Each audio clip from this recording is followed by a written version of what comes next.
แล้วขอเมตตาพระเดชพระคุณหลวงพ่อพระธรรมวชิรโมลีได้ให้คณะเจ้าภาพได้ประกอบพิธีในการบำเพ็ญกุศลสวดพระพิธรรมณค่ำคืนนี้ในเบื้องต้นเจริญพรคุณพิมพ์วิไลวชิระรัตนวงศ์ประธานมูลนิธิส่งเสริมการศึกษาพระพุทธศาสนาได้เป็นประธานจุดธูปเทียนบูชาพระรัตนตรัยในการนี้ขอเจริญพร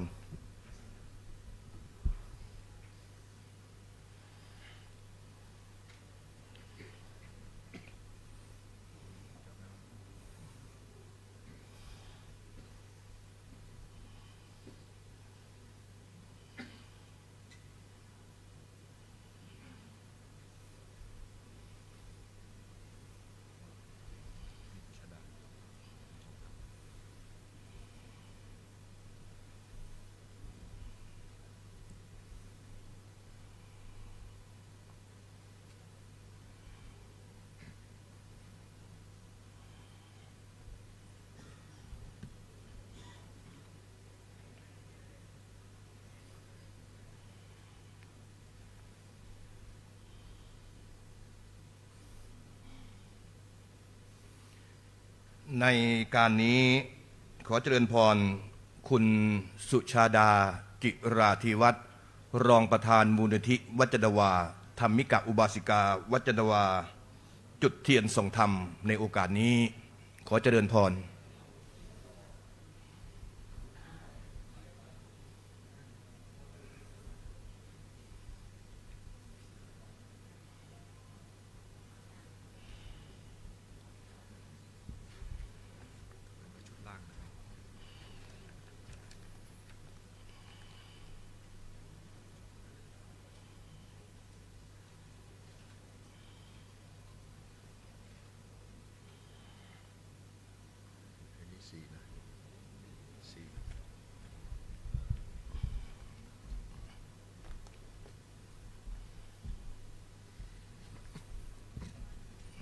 เจริญพรคุณอัชราวินวรนาถ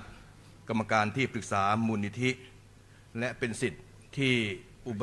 ถัมภ์ใกล้ชิดในเมตตาพระเดชพระคุณหลวงปู่ได้จุดธูปเทียนเครื่องทองน้อยขอเจริญพร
ครับลำดับต่อแต่นี้ไปนะครับเรียนเชิญทุกท่านได้สมาทานศีลแล้วก็รับศีลโดยพร้อมเพรียงกันนะครับมะยังพันเตวิสุงรักขณาทายาติสรเนนะสหะปัญจศีลานิยาจามะทุติยมปิมะยังพันเตวิสุงรักขณาทายาติสรเนนะสหะปัญจศีลานิยาจามะตติยมปิมะยังพันเตวิสุงรักขณาทายาติสรเนนะสหะ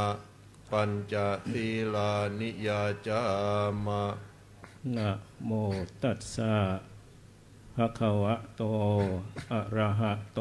สัมมาสัมพุทธัสสะนะโมตัสสะภะคะวะโตอะระหะโตสัมมาสัมพุทธัสสะนะโมตัสสะภะคะวะโตอะระหะโตสัมมาสัมพุทธัสสะ นะโมตัสสะภะคะวะโตอะระหะโตสัมมาสัมพุทธัสสะ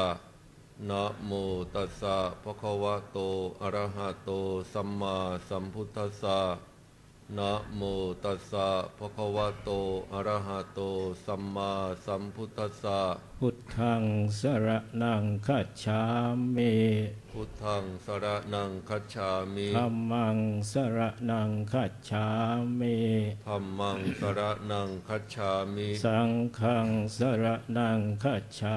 มิ สังฆังสรณังคัจฉามิ ทุติยัมปิพุทธังสรณังคัจฉามิ ทุติยัมปิพุทธังสรณังคัจฉามิ ทุติยัมปิธัมมังสรณังคัจฉามิ ทุติยัมปิธัมมังสรณังคัจฉามิ ทุติยัมปิสังฆังสรณังคัจฉา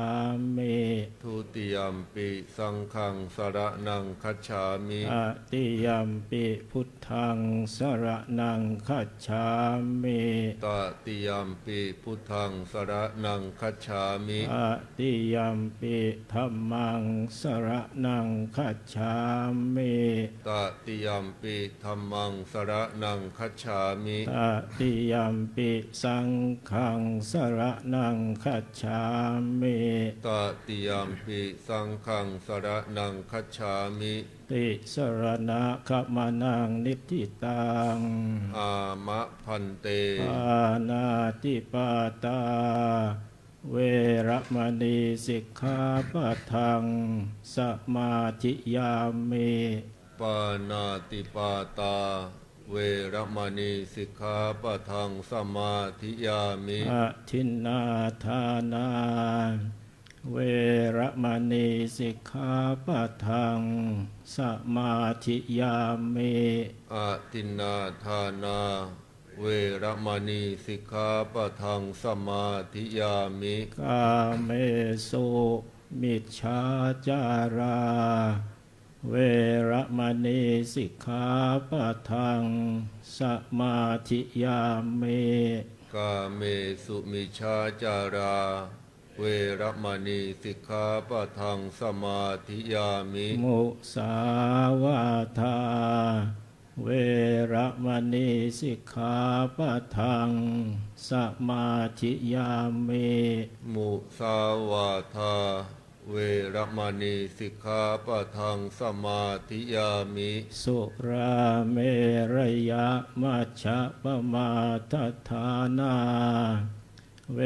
ระมณีสิกขาปะทังสมาธิยามิ สุราเมรยะมัชฌะปมาทัฏฐานา เวรมณีสิกขาปะทังสมาธิยามิ อิมานิปัญจสิกขาปทานิ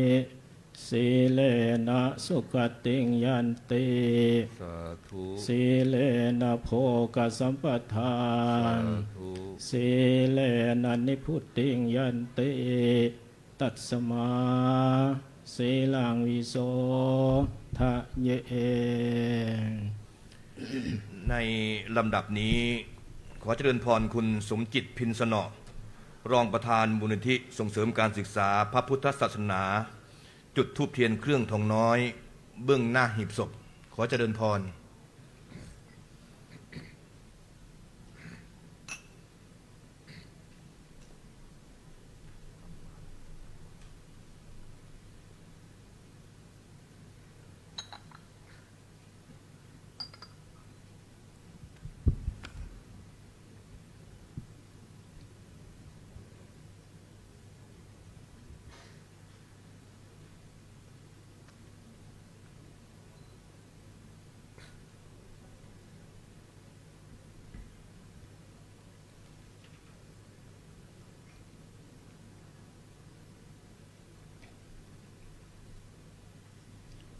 รหมาจะโลกาธิปติสหัมปติกัดอัญชรีอนัทิวรังอายาจธาสันติทะสัตตปราชักขชาติกาเทเสตุธรรมังอนุกรรมปิมังปะชัง นะโมตัสสะภะคะวะโตอะระหะโตสัมมาสัมพุทธัสสะนะโมตัสสะภะคะวะโตอะระหะโตสัมมาสัมพุทธัสสะนะโมตัสสะภะคะวะโต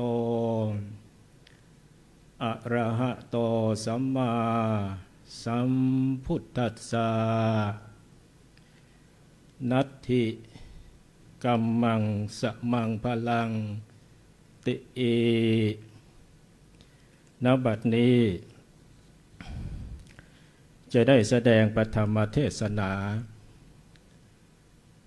พรรณนาหลักพระธรรมคำสอนขององค์สมเด็จพระชินวรพระสัมมาสัมพุทธเจ้า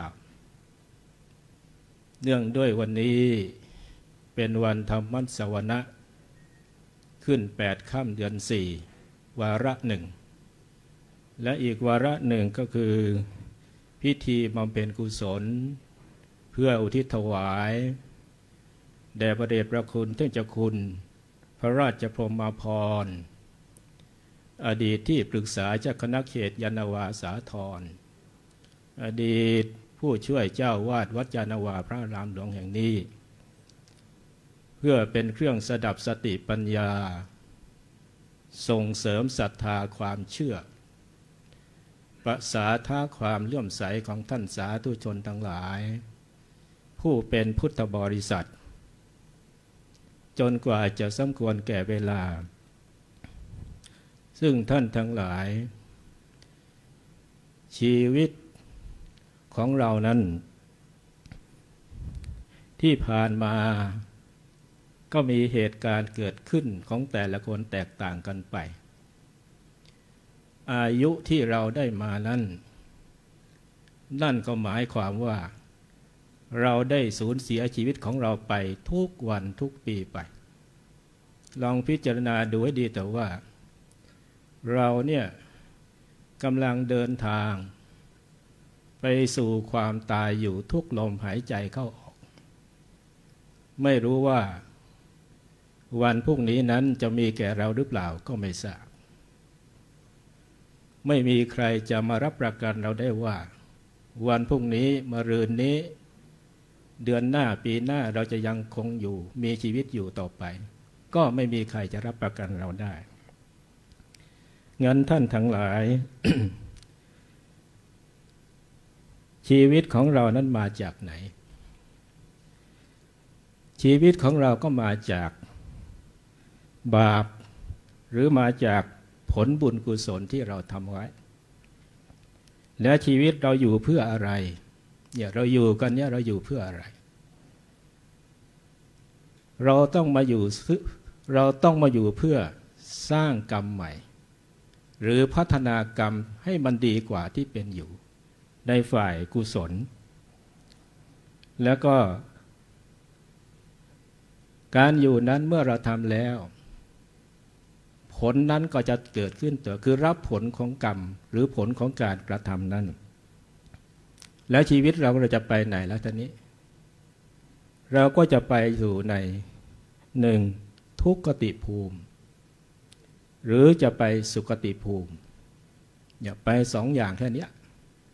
แต่ในทุกขติภูมินั้นก็มีหลายสถานที่ตั้งแต่อบายภูมิ4ที่เรารู้จักกันตั้งแต่ภูมิของสัตว์เดรัจฉานภูมิของอสุรกายภูมิของเปรตภูมิของสัตว์นรกนี่ทุกขติภูมิแต่ภูมิของทุกขติก็มีมนุษย์นี่เป็นเบื้องต้นแต่มนุษย์เรานี้ก็มีทั้งสุคติและทุกขติปะปนกันไปแล้วก็ภูมิของสวรรค์ชั้นต่างๆเป็นต้นงั้นคำว่ากรรมนั้นท่านทั้งหลายกรรมนั้นเป็นคำกลาง ยังไม่ดีไม่ชั่วหมายถึงการกระทำการกระทำทางกายเรียกว่ากายกรรมการกระทำทางวาจาเรียกว่าวจีกรรมและทางความคิดต่างๆเรียกว่ามโนกรรมเป็นกรรมทั้ง3ทางนี้งั้นท่านทั้งหลายเมื่อทำไปแล้วมันก็มีผลจากการกระทำนั้นซึ่งการกระทำต่างๆที่ว่ากายกรรมวจีกรรมมโนกรรมนั้นซึ่งการกระทำต่างๆเช่นทางวาจาเนี่ยถ้าเราพูดไปแล้วก่อให้เกิดความเสียหายก่อให้เกิดความแตกแยกแตกร้าวแตกความสามัคคีกันความคิดเมื่อคิดแล้วก็พูดออกไปนั้นก็จะเป็นทางกรรมทางวาจาขึ้นมาแล้วผลนั้นมันก็จะตามเรามาเหมือนกันในวันข้างหน้าแต่ในกายกรรมนี่เราเห็นง่ายกายที่กระทำประทุษร้ายต่างๆบุคคลอื่นแม้การแสดงกิริยาอาการที่ให้บ่งบอกบุคคลตรงข้ามว่าเราแสดงออกถึงความไม่พอใจเช่นการเบ้ปากหรือการมองด้วยสายตาที่ค้อนที่อะไรต่างๆอย่างนี้เรียกว่าเป็นกายกรรมเหมือนกัน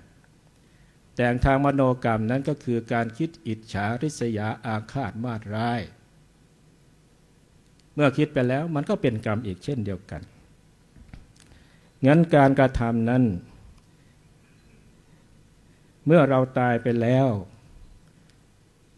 หรือแม้แต่เรายังไม่ตายเนี่ยผลนั้นมันก็ตามมาหาเรามันเช่นเดียวกันเช่นมีการประมาทในชีวิตนี่นะที่เราประมาทพลาดพลั้งเพราะเราทำชั่วหรือเราประมาทนั่นเองเมื่อเราตายไปแล้วเนี่ยนะไอ้ความโลภเนี่ยนะความโลภคือตัวกิเลสตัวเนี้ยความโลภทำให้เกิดไปเป็นอะไรที่ไปสู่ทุกขติความโลภทำให้เกิดเป็นอะไรท่านก็กล่าวว่าเป็นอสุรกายหรือเป็นเปรตความโลภนะความโลภนี่นำให้เราไปสู่ความไม่เป็นเปรตก็เป็นอสุรกาย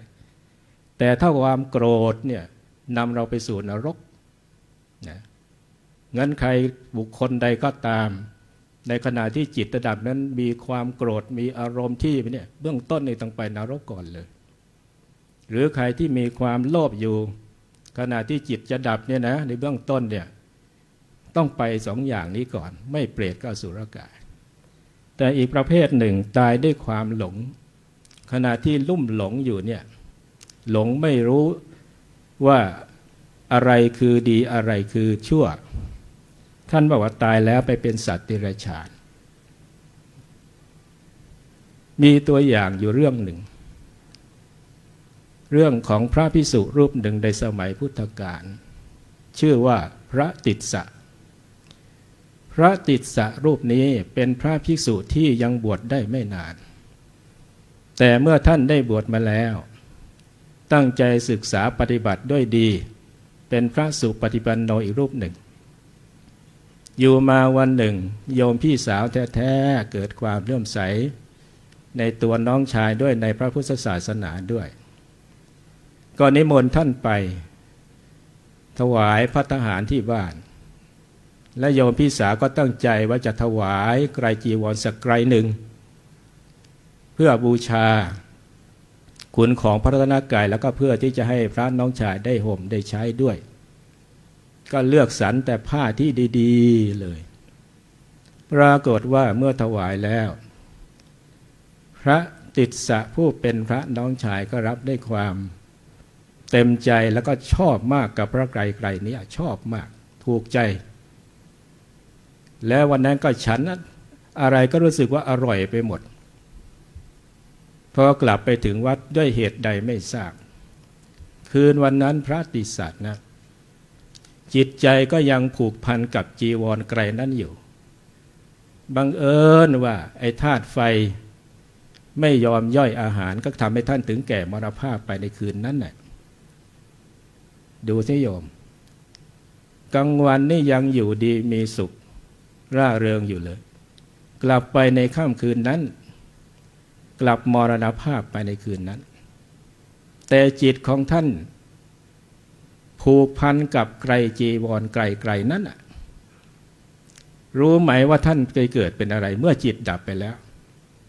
ไปเกิดเป็นตัวไรตัวเลนอยู่ในจีวรไกรนั่นเองโยม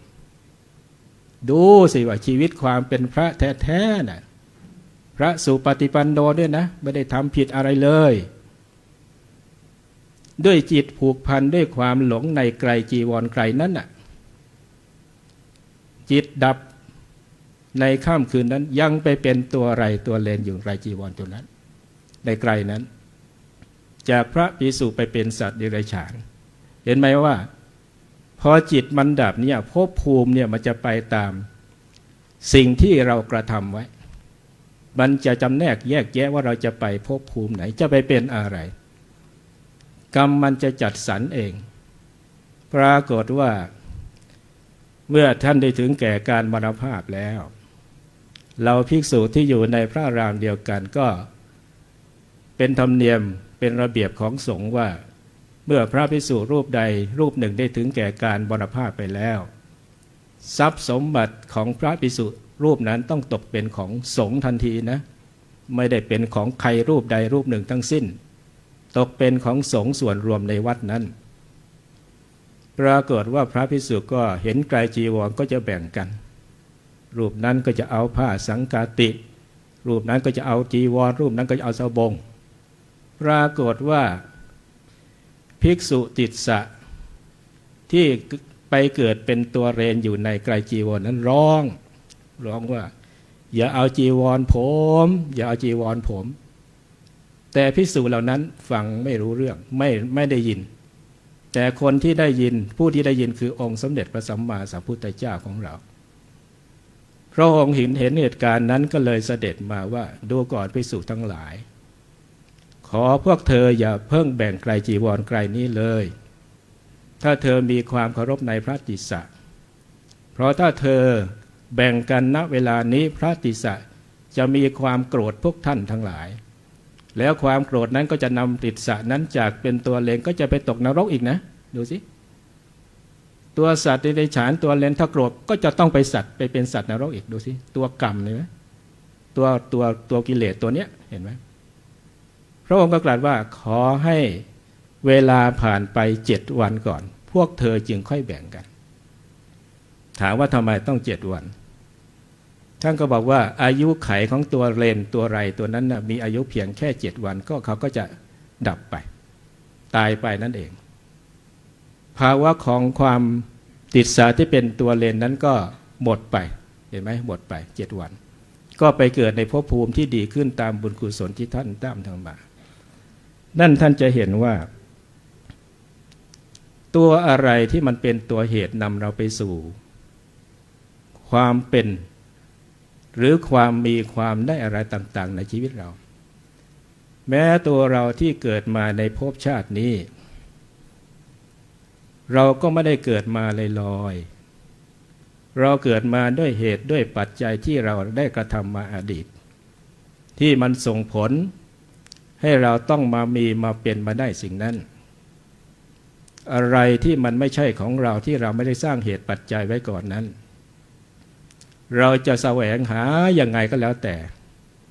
แม้ได้มาก็อยู่ไม่นานแล้วก็จะมาลายหายสิ้นไปแต่อะไรที่มันเป็นของเราที่เราสร้างเหตุสร้างปัจจัยไว้แม้เรายังไม่อยากจะได้มันก็มีเหตุปัจจัยจะต้องให้เราได้อยู่ดีแต่เราก็ต้องสร้างเหตุตั้งปัจจัยที่อาตมาเราบอกไปเบื้องต้นว่าเราเกิดมาเพื่อพัฒนากรรมไม่ดีที่เรามีอยู่แล้วมันก็เพียงรอเวลาที่จะส่งผลในวันข้างหน้าในอนาคตเราก็พัฒนากรรมให้มันดีให้มันสูงขึ้นความดีที่มันมีอยู่แล้วส่วนหนึ่งก็เพิ่มความดีให้มันมากขึ้นตามโอกาสตามเวลาที่เราจะกระทำได้แต่กรรมไหนที่มันกรรมไม่ดีที่เรารู้ด้วยตัวของเราเองก็ดีว่ามันไม่ดีหรือบุคคลอื่นมาบอกเราว่าสิ่งนี้ไม่ดีสิ่งนี้ไม่เหมาะสิ่งนั้นไม่ควรเราก็ควรจะปรับปรุงแก้ไขคือพัฒนากรรมส่วนนี้ไม่ไปกระทำสิ่งนั้นขึ้นชื่อว่าความชั่วไม่ทำซะเลยดีกว่าเพ เพราะทำแล้วมีผลแน่นอน ไม่วันนี้ก็วันหน้างั้นท่านทั้งหลายแต่บุญกุศลที่เราสร้างเราทำมันก็นำเราไปสู่อย่างน้อยถ้ากลับมาเป็นมนุษย์นี้ผลกรรมนั้นหรือพลังกรรมแห่งนั้นมันก็จะส่งผลให้เรามีรูปร่างหน้าตาที่ครบสมบูรณ์ไม่พิการอะไรฐานะความเป็นอยู่ก็ดีทำมาหากินก็เจริญก้าวหน้าตำแหน่งหน้าที่การงานก็เจริญขึ้นนั่นเพราะว่าบุญกุศลมันส่งแต่ถ้าบาปมันส่งอกุศลกรรมมันส่งเนี่ยแม้จะสูงส่งขนาดไหนก็แล้วแต่สิ่งที่มีอยู่ก็มาลายหายสิ้นไปได้ทรัพย์สมบัติที่หามาทางชีวิตร่ำรวยเป็นเศรษฐีไฟไหม้แป๊บเดียวหายไปในพริบตาเราก็เห็นอยู่ในสังคมอยู่เรื่อยๆนะนั่นคือเวลากรรมมันส่งผลเนี่ยอะไรก็ทัดทานไม่ได้จะไปหลบลี้อยู่ในตรงไหนก็แล้วแต่เมื่อกรรมสิ่งนั้นมันมาถึงที่แล้วไม่มีอะไรที่จะทัดทานพลังแห่งกรรมได้เพราะว่าพระองค์ทรงตรัสไว้ว่ากรรมมุนาวัตติโลโกสัตว์โลกย่อมเป็นไปตามกรรมคือการกระทำของเรานั่นแหละเราไม่ต้องไปโทษเลยสิ่งใดที่มันเกิดขึ้นแก่ชีวิตของเราว่าคนนั้นทำให้แก่เราคนนี้ทำแก่เราอย่างนั้นอย่างนี้คนนั้นมาทำร้ายเราอย่างนั้นอย่างนี้ถ้าไปดูต้นสายปลายเหตุแล้วก็ถ้าเราสามารถประพฤติปฏิบัติจนมีญาณมีฌานอย่างรู้ได้ว่าอ๋อสิ่งนี้ที่มันเกิดขึ้นแก่เราอย่างนี้อย่างนี้ที่ชีวิตของเรามีประสบปัญหาอย่างนั้นอย่างนั้นเพราะตัวเรานั่นแหละทำมาในอดีตชาติที่ทำมาที่มันส่งผลมาให้เราต้องเป็นอย่างนั้นให้เราต้องเป็นอย่างนี้งั้นนั้นเวลาอะไรเกิดขึ้นแก่เราเราไม่ต้องไปโทษบุคคลใดเลยดูตัวเองยอมรับสภาพตัวเองแล้วก็พยายามปรับปรุงตัวเองพัฒนาตัวเองให้กรรมดีของเราให้มันเพิ่มขึ้นเพราะชีวิตของเรานั้น ไม่มีบุคคลใดที่จะเที่ยงแท้แน่นอนแม้แต่พระเดชพระคุณพระราชพรหมพรเห็นไหมอาตมาเนี่ยมีความคุ้นเคยกับท่านมากพอสมควรอีกรูปหนึ่งอาตมาเข้ามาอยู่วัดยานนาวาแห่งนี้เมื่อปลายปีพศ 2532 วัดยานนาวาแห่งนี้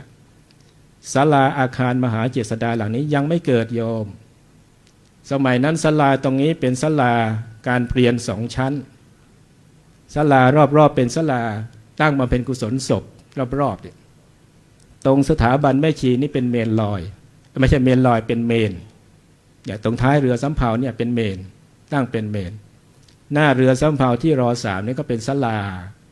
สำหรับตั้งมาเป็นกุศลหรืองานกิจกรรมต่างๆของวัดลานวัดก็มีต้นมะขามเยอะแยะไปหมดสมัยนั้นซุ้มประตูวัดก็ยังไม่ได้สร้างศาลาหอเฉลิมพระเกียรติก็ยังไม่ได้สร้างแต่ทุกวันก็การเวลาก็เปลี่ยนแปลงไปพระเดชพระคุณหลวงพ่อพระราชพรหมพรนั้น อาตมารู้จักท่านตั้งแต่สมัยท่านเป็นพระมหาประวิตร เรียนธรรม6 ประโยคใช้ยาท่านสีหนาโถกิจวัตรที่ท่านไม่เคยขาดจริงๆก็คือเรื่องการบิณฑบาตเนี่ยพระเดชพระคุณหลวงพ่อเนี่ยบิณฑบาตทุกวันถ้าไม่เจ็บไม่ป่วยไม่อาพาธเห็นท่านทุกวันแล้วผู้ที่คอยอุปถัมภ์อุปถัมภ์ท่านเป็นอย่างดีตั้งแต่สมัยที่อาตมารู้จักก็คือโยมแม่อีทเนี่ยทั้งครอบครัวเลย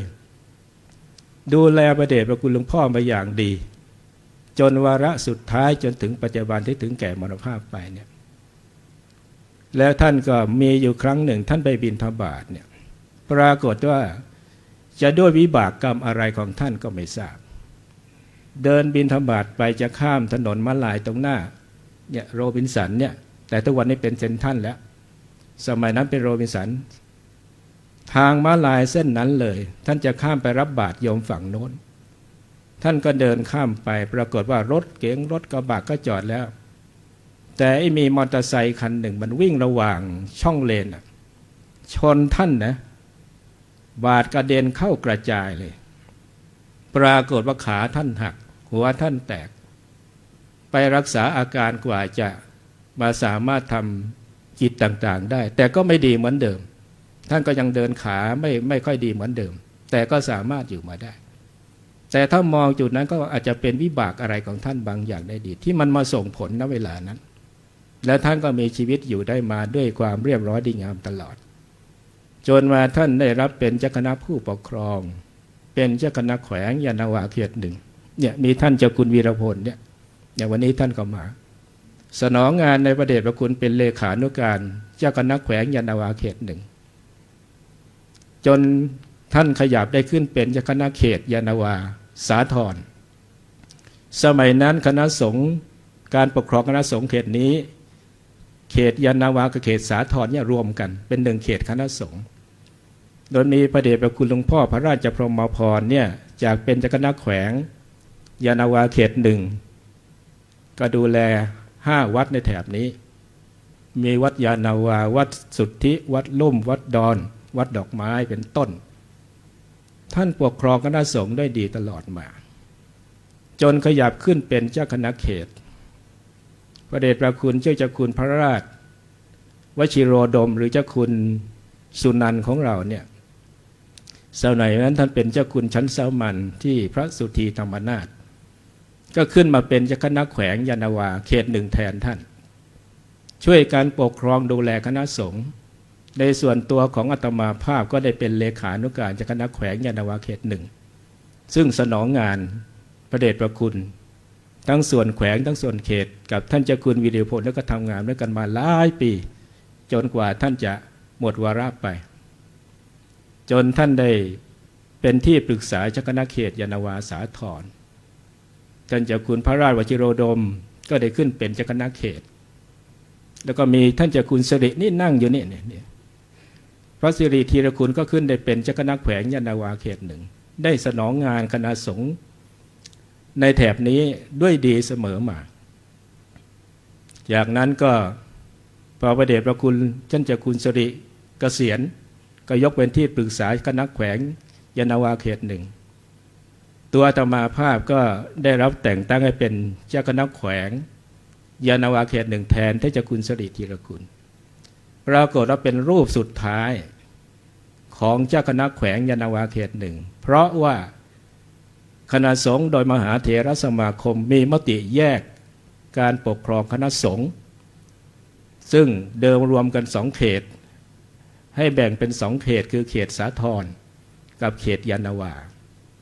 ก็โดยมีพระเดชพระคุณเจ้าคุณพระราชวชิโรดมได้เป็นผู้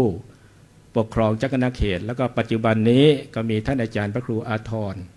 ประสิทธิโสพลเป็นเจ้าคณะแขวงสาธรเราเป็นเจ้าคณะแขวงสาธร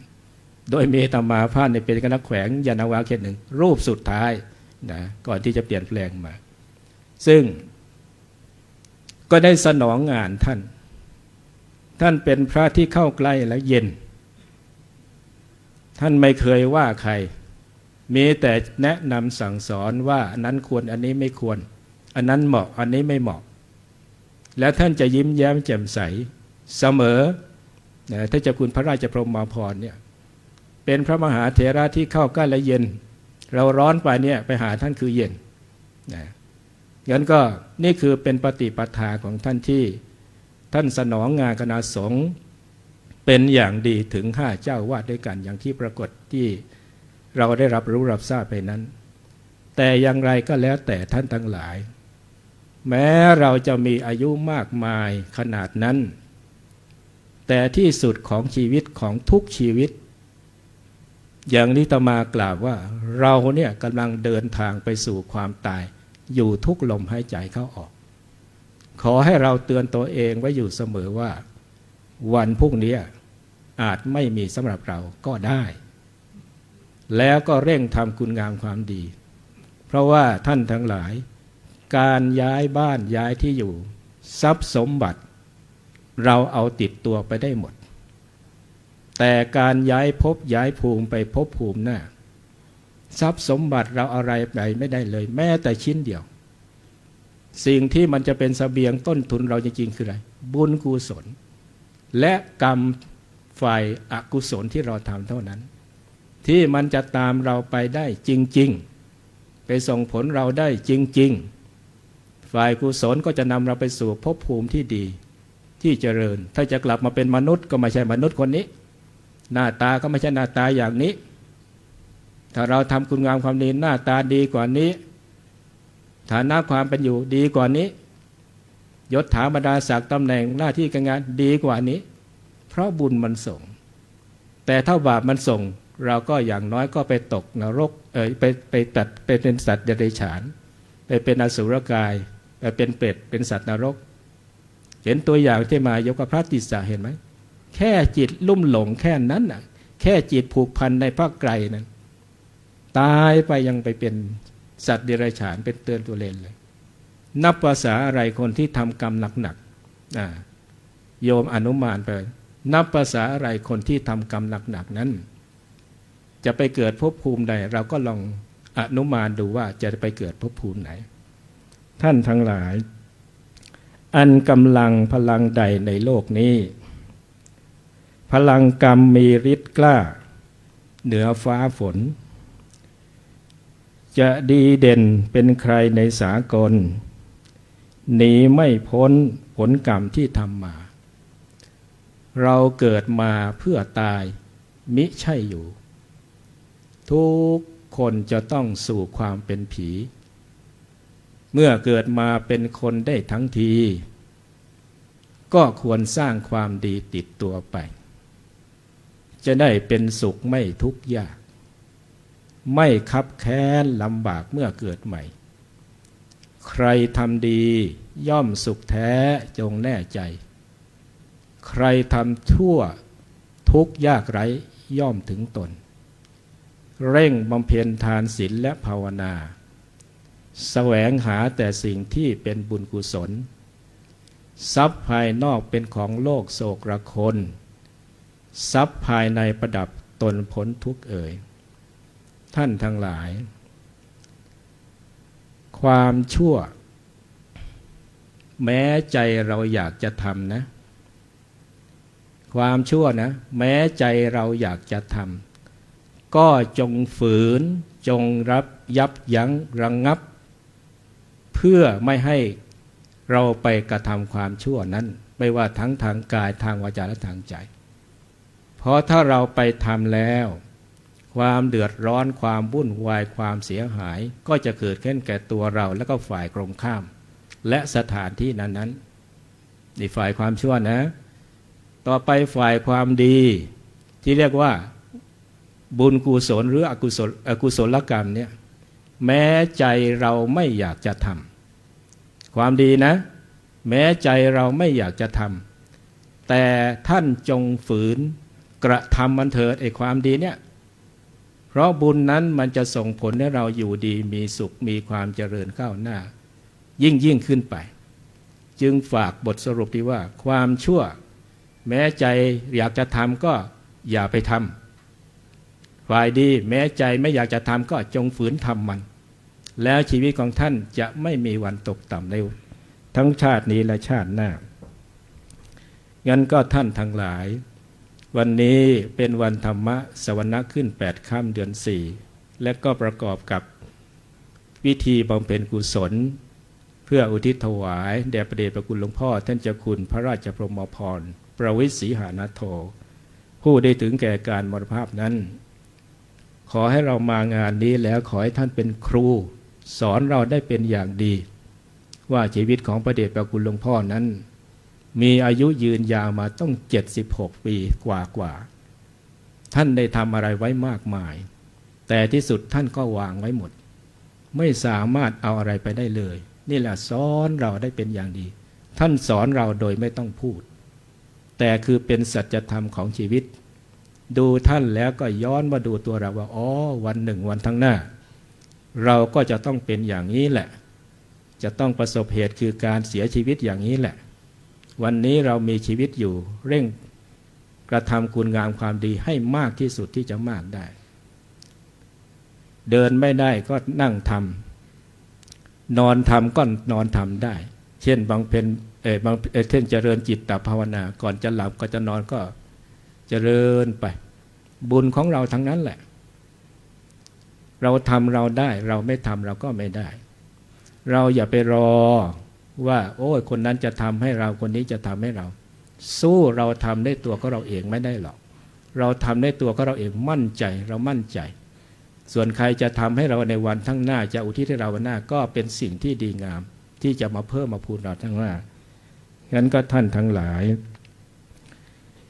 อิมินากตะปุญเยนะขออานุภาพแห่งบุญกุศลที่ท่านทั้งหลายมีคณะท่านเจ้าภาพคือคุณโยมพิมพิไลวชิระรัตนวงศ์ประธานมูลนิธิส่งเสริมการศึกษาพระพุทธศาสนาวัดยานนาวาและคณะและสั้นสาธุชนทั้งหลายที่มาร่วมพิธีบำเพ็ญกุศลนี้ในฝ่ายคฤหัสถ์ในฝ่ายพระสงฆ์ก็มีพระเดชพระคุณหลวงพ่อพระธรรมวชิระโมลีรองเจ้าคณะภาคสี่อาเจ้าวาดวัดยานนาวาพระรามหลวงแห่งนี้เป็นต้นเป็นประธานซึ่งการกระทำบำเพ็ญในครั้งนี้จะอำนวยผลให้แก่พระเดชพระคุณหลวงพ่อพระราชพรหมพรประวิตรศรีหนาโทแม้ว่าดวงวิญญาณของพระเดชพระคุณหลวงพ่อจะสถิตอยู่ณสถานที่ใดในภพภูมิใดก็ตามขอพระเดชพระคุณหลวงพ่อจงโปรดรับรู้เถิดว่าบัดนี้บรรดาท่านเจ้าภาพมีคุณโยมพิมพิไลรัตนวงศ์ประธานมูลนิธิส่งเสริมการศึกษาพุทธศาสนาวัดยานนาวาและคณะและท่านสาธุชนทั้งหลายในฝ่ายญาติโยมและฝ่ายประสงค์ก็คือพระเดชพระคุณหลวงพ่อพระธรรมวชิระโมลีนั้นขอให้พระเดชพระคุณพ่อจงได้อนุโมทนาสาธุการให้เป็นปัตตานุโมทนาใหม่ให้เสวยทิพยสุขทิพยสมบัติทิพยวิมานในสุคติภพสัมปรายภพนั้นจงทุกประการและขออานุภาพแห่งบุญกุศลที่คณะท่านเจ้าภาพทั้งหลายได้ร่วมกันบำเพ็ญไปด้วยดีแล้วนี้จงเป็นปฏิพรย้อนไปหาท่านขอให้ท่านทั้งหลายจงโชคดีตลอดจงมีสุขภาพดีตลอดจงมีความแคล้วคลาดปลอดภัยดีตลอดจงมีความสมหวังดีตลอดจงมีความสุขกายสุขใจดีตลอดจงทุกประการเทินดังแสดงพระธรรมเทศนามาก็สมสมัยได้เวลาจึงขอสมมุติยุติลงไว้แต่เพียงเท่านี้เอวังก็มีด้วยประการฉนี้สาธุในการแสดงพระธรรมเทศนาได้จบลงไปนั้นท่านอาจารย์พระครูวชรธรรมพิสุทธิ์ผู้ช่วยเจ้าอาวาสวัดยานนาวาได้อธิบายให้เราได้เข้าใจถึงการใช้ชีวิตว่าไม่ควรประมาททุกครั้งที่ฟังธรรมะเราต้องได้กลับมาคือปัญญานอกจากฟังธรรมะได้บุญแล้วเราต้องได้กุศลด้วยคือปัญญาจำได้พระเดชพระคุณพระโสพลธรรมวาทีอดีตผู้ช่วยเจ้าอาวาสวัดยานนาวาได้กล่าวเอาไว้ว่าในการฟังธรรมเพื่อให้ได้บุญได้กุศลนั้นจะต้องมีสูตร3 อ 1. อย่าหนีกลับ 2. อย่าหลับใน 3. อย่าใจลอยการฟังธรรมถึงจะเกิดปัญญาเกิดความฉลาดในโอกาสนี้ขอเจริญพรคุณรัตดาโรจนะรุ่งทวีรองประธานมูลนิธิส่งเสริมการศึกษาพระพุทธศาสนาได้จุดธูปเทียนกระบะชุด5ที่ตู้พระอภิธรรมขอเจริญพร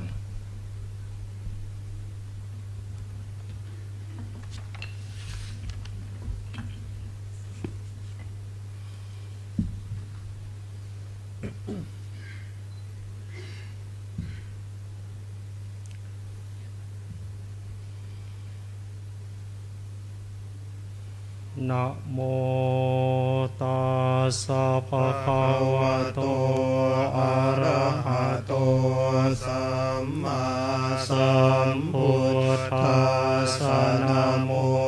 ตัสสะภะคะวะโตอะระหะโตสัมมาสัมพุทธัสสะนะโมตัสสะภะคะวะโตอะระหะโตสัมมาสัมพุทธัสสะกุ ศลธรรมาอกุศลธรรมาพยากตาธรรมากตเมธรรมากุศลายสมิงสมเยกามาวจารังกุศลังจิตังอุปันนังโหติโสมานาสสะกตังญาณสัมปยุตตังรูปารัมมนังวาสัทธารัมมนังวาคันธารัมมนังวารสารัมมนังวาโพธาปารัมมนังวาธรรมารัมมนังวายังวาปนาลาปตาสมิงสมเยปัสโสโหติอวิเคปโหติเยวาปนตาสมิงสมเยอันเยปิอาทิปเตจะสมุปันนารูปิโนธัมมาอิเมธัมมากุศลาปัญจขันธารูปาขันโทเวทนาขันโทสัญญาขันโทสังขาราขันโทวิญญาณขันโทตมัวรูปาขันโทยังกินจิรูปังอติตานังกตปัจจุปันนังอาจาตังวาพหิทาวาโอราริกังวาสุขุมังวาหีนังวาปณิตังวายังทุเรวาสันติเกวาตเตกัจฉันอภิสัญโยหิตวาอภิสังคิปิตวาอายังวุจติรูปาขันโทสังฆโหอสังฆโหสังฆหิเตนะอสังฆหิตังอสังฆหิเตนะสังฆหิตังสังฆหิเตนะสังฆหิตังอสังฆหิเตนะอสังฆหิตังสัมปโยโควิปโยโคสัมปโยเตนะวิปโยตังวิปโยเตนะสัมปโยตังอสังฆหิตังชาปัญญาติโยขันธปัญญาติอายตนะปัญญาติธาตุปัญญาติสัจจปัญญาติยะปัญญาติปุคละปัญญาติกิตาวตาปุคลานังปุคละปัญญาติสัมยวิมุตโตอสัมยวิมุตโตปุปตัมโมอปุปตัมโมปริหานธรรมโม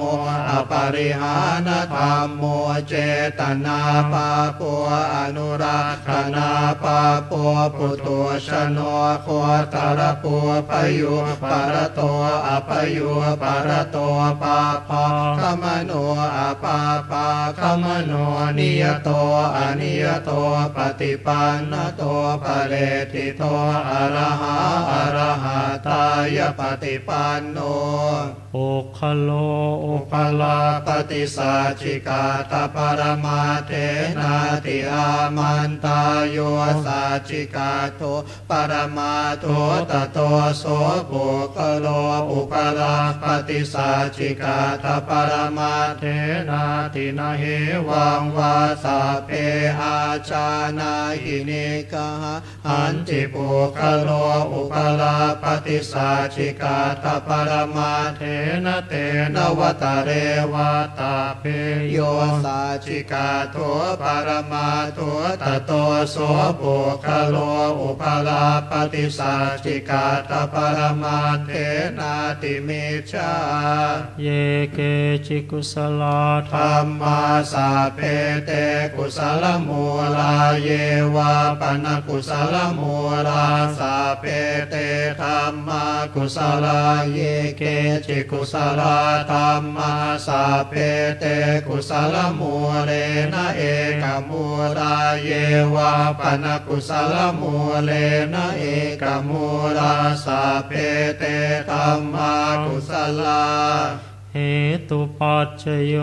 อารัมมณปัจจโยอธิปติปัจจโยอนันตรปัจจโยสมนันตรปัจจโยสหชาตปัจจโยอัญญมัญญปัจจโยนิสยปัจจโยอุปนิสยปัจจโยปุเรชาตปัจจโยปัจฉาชาตปัจจโยอาเสวนปัจจโยกัมมปัจจโยวิปากปัจจโยอาหารปัจจโยอินทรียปัจจโยชานปัจจโย มาคปัจจโยสัมปยุตตปัจจโยวิปยุตตปัจจโยอาทิปัจจโยนาทิปัจจโยวิคตปัจจโยอวิคตปัจจโย พระสงฆ์จตุรวรรคทั้งสี่รูปจากสำนักวัจนวานำโดยท่านอาจารย์พระมหาธารพัฒน์ธิรยานุผู้ช่วยเจ้าอาวาสวัจนวาได้นำพระภิกษุอีก3 รูปในการสวดสาธยายพระอภิธรรมได้จบลง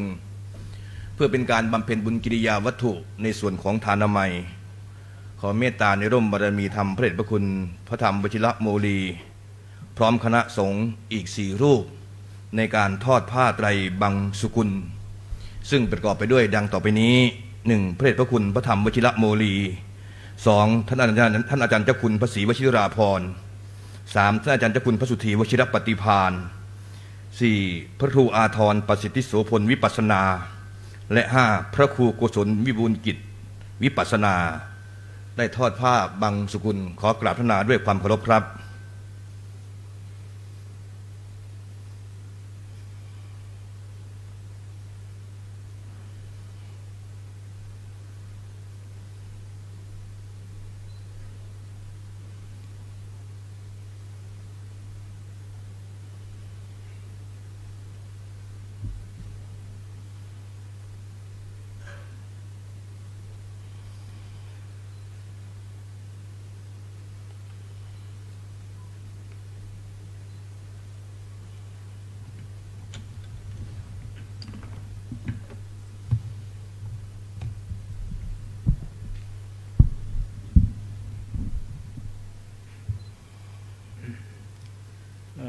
นิจจาวัตสังขาราอุปาทวยธรรมิโน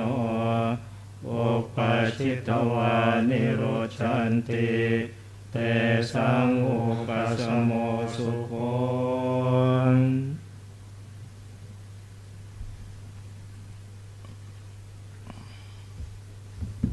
ด้วย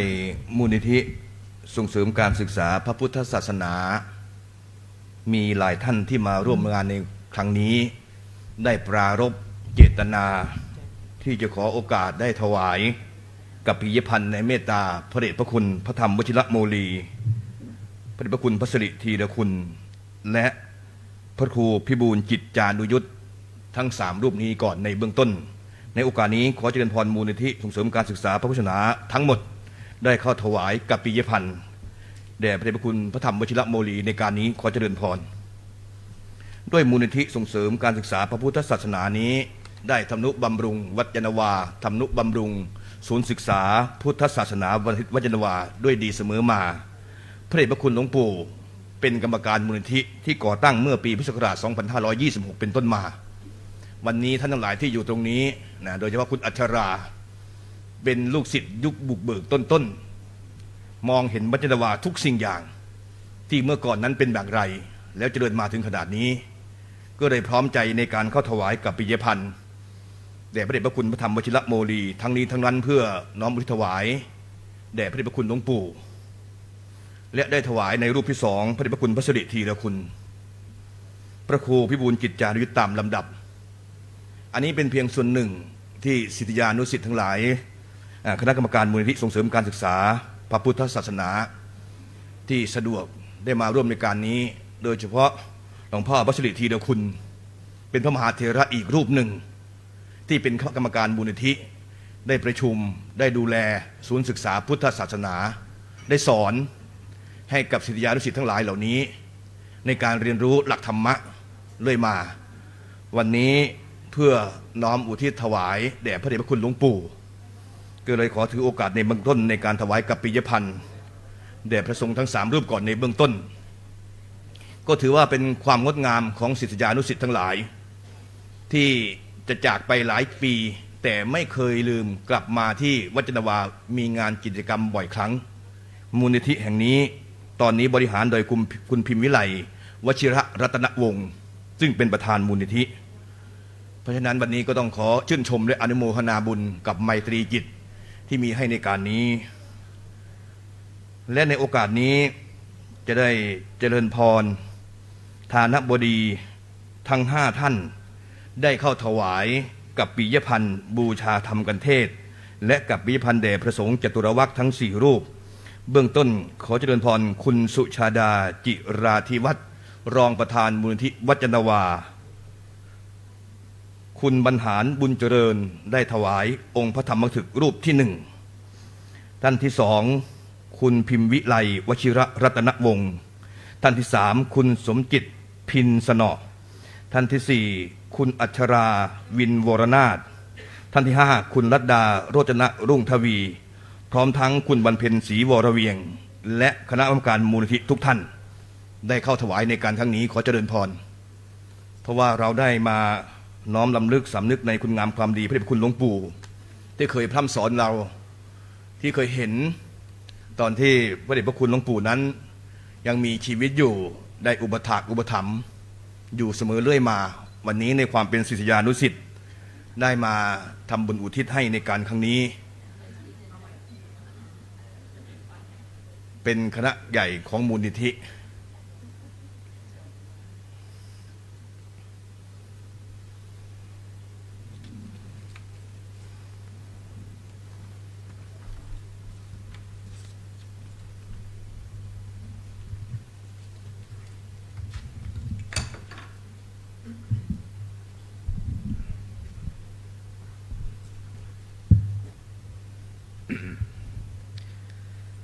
ยะถาวาริวหาปุราปริปุเรนติสาคารังเอวเมวะอิโตทินังเปตานังอุปกปปติอิชิตังปฏิตังตุมหังคิปะเมวะสมิจฉตุสัพเพปุเรนตุสังกปาจันโทปนรสโสยะถามานิโชติรสโสยะถาสัพพิติโยเอวะจันตุสัพพะโรโควินาศตุมาเตภวัตวันตรายโยสุขิติขายุโกภวสัพพิ